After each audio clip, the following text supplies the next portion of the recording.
Chapter 30. The Queen's class is organized. Marilla laid her knitting on her lap and leaned back in her chair.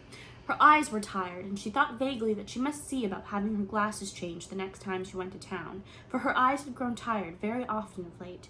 It was nearly dark, for the dull November twilight had fallen around Green Gables, and the only light in the kitchen came from the dancing red flames in the stove. Anne was curled up Turk fashion on the hearth rug, gazing into that joyous glow where the sunshine of 100 summers was being distilled from the maple cordwood. She had been reading, but her book had slipped to the floor, and now she was dreaming, with a smile on her parted lips.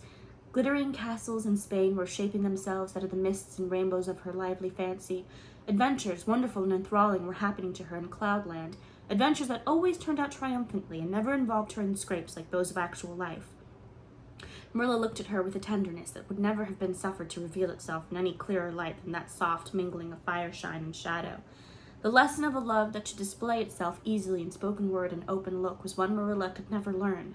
But she had learned to love this slim, gray-eyed girl with an affection all the deeper and stronger from its very undemonstrativeness. Her love made her afraid of being unduly indulgent indeed.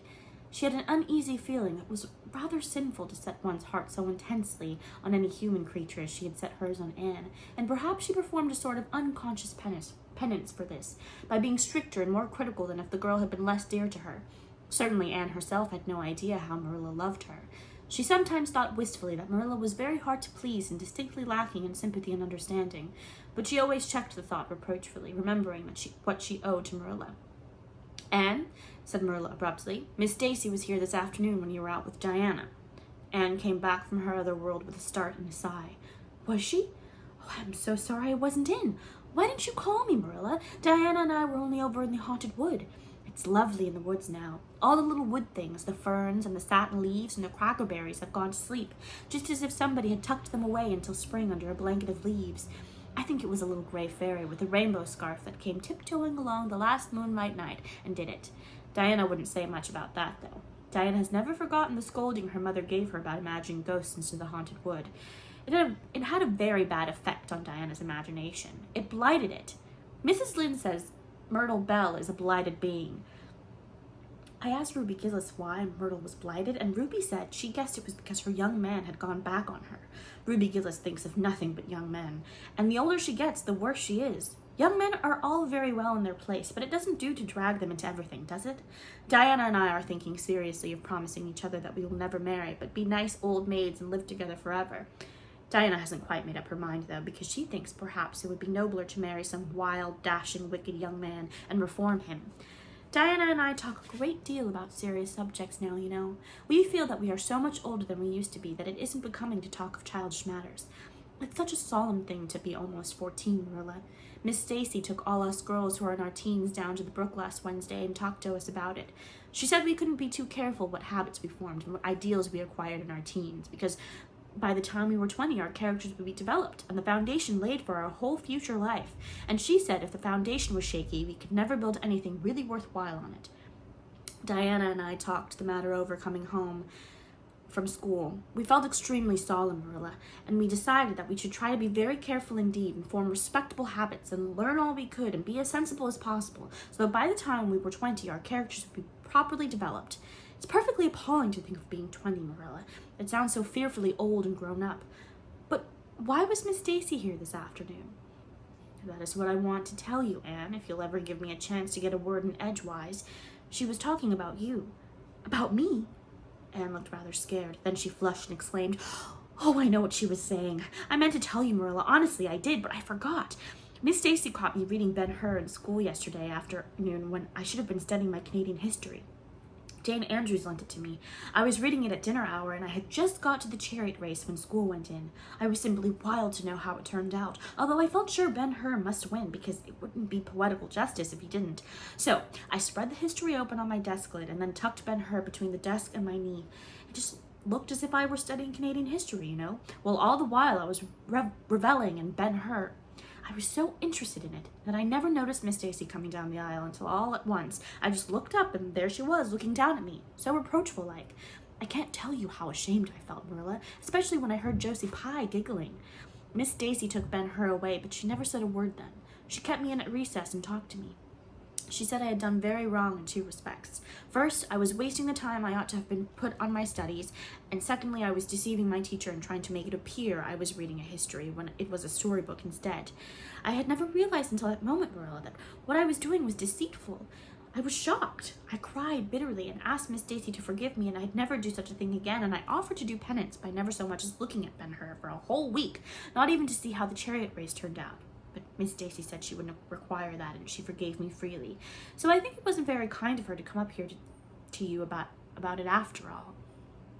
Miss Stacy never mentioned such a thing to me, Anne, and it's only your guilty conscience that's the matter with you.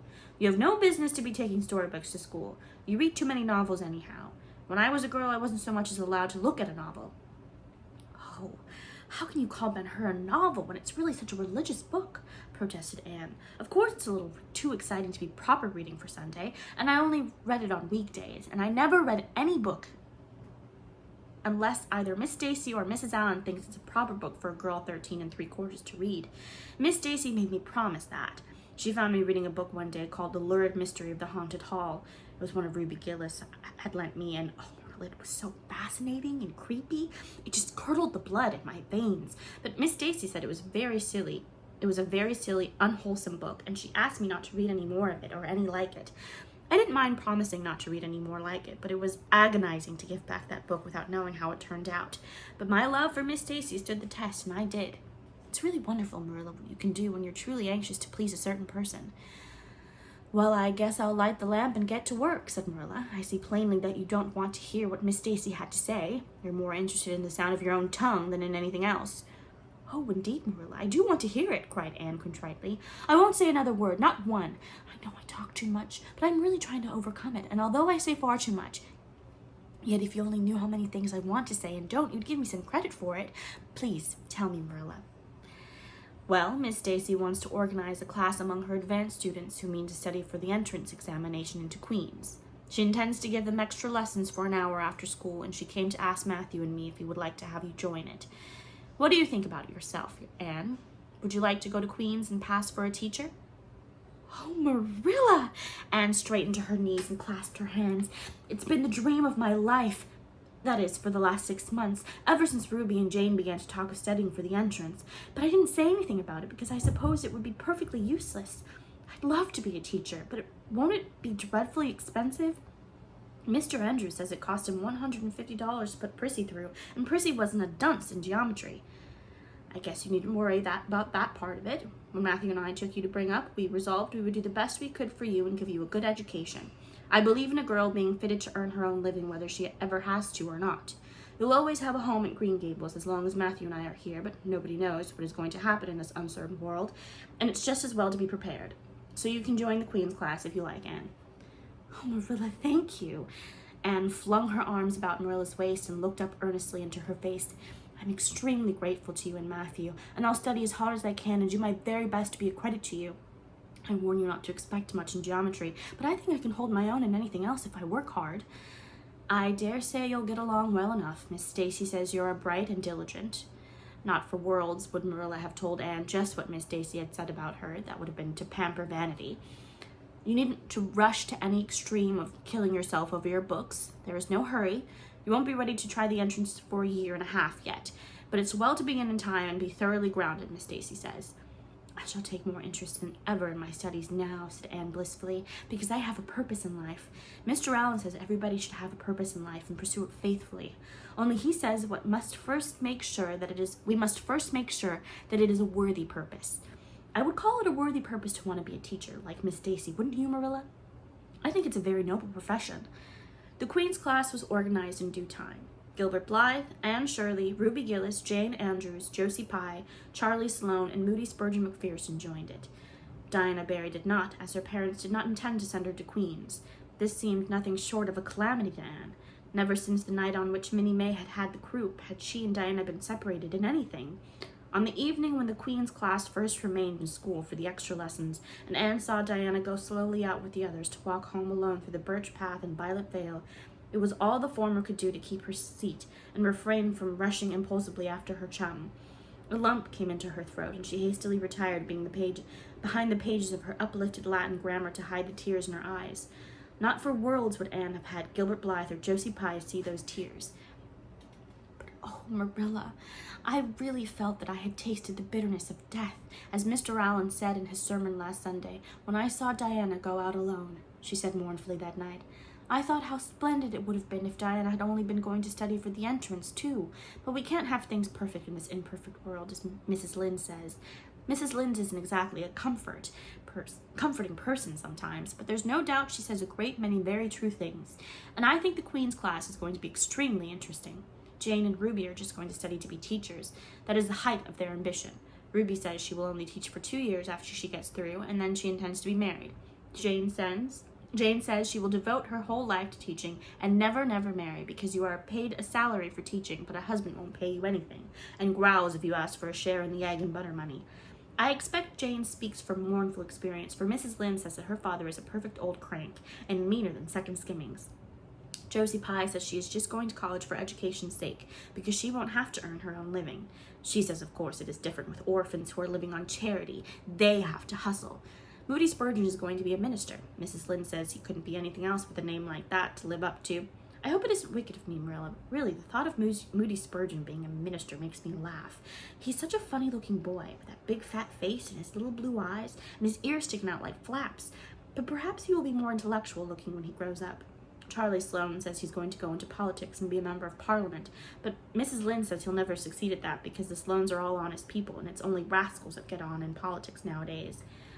What is Gilbert Blythe going to be? Queried Marilla, seeing that Anne was opening her Caesar. I don't happen to know what Gilbert Blythe's ambition in life is, if he has any, said Anne scornfully. There was open rivalry between Gilbert and Anne now. Previously, the rivalry had been rather one-sided, but there was no longer any doubt that Gilbert was as determined to be first in class as Anne was. He was a foeman worthy of her steel. The other members of the class tacitly acknowledged their superiority and never dreamed of trying to compete with them. Since the day by the pond when she had refused to listen to his plea for forgiveness, Gilbert, save for the aforesaid determined rivalry, had evinced no recognition whatever of the existence of Anne Shirley. He talked and jested with the other girls, exchanged books and puzzles with them, discussed lessons and plans, sometimes walked home with one or the other of them from prayer meeting or debating club, but Anne Shirley he simply ignored. And Anne found out that it is not pleasant to be ignored. It was in vain that she told herself with a toss of her head that she did not care. Deep down in her wayward, feminine little heart, she knew that she did care, and that if she had the chance of the lake of shining waters again, she would answer very differently. All at once, as it seemed, and to her secret dismay, she found that the old resentment she had cherished against him was gone. Gone just when she most needed its sustaining power. It was in vain that she recalled every incident and emotion of that memorable occasion and tried to feel the old satisfying anger. That day by the pond had witnessed its last spasmodic flicker. Anne realized that she had forgiven and forgotten without knowing it, but it was too late.